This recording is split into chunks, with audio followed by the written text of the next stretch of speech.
Сайн цамд ягийн багш энэ байна.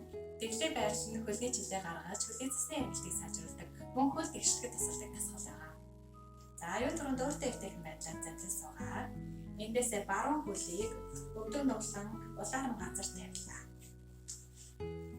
За хоёр гар хөлийн улнаасаа бариад амьсгал авахдаа улыг дээш нь өргөөд бүгдийг цээжний хэмэнд өдөр өргөлөө.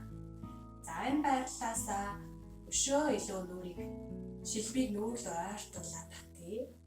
Хамгийн сайн дээр ирсэн байрлал дээр 3-5 удаа гүнзгий амьсгал аваад агаарай.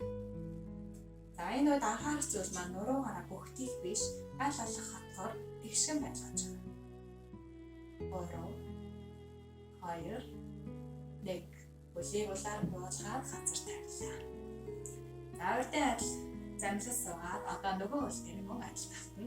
Зүүн хөлийг өвдөг нуглаад улаар нь газар тавья. Хоёр гар хөлийн улнаас бариад амьсгал авахдаа хөлийг дээш нь өргөе. За энэсээ амьсгал авлаа.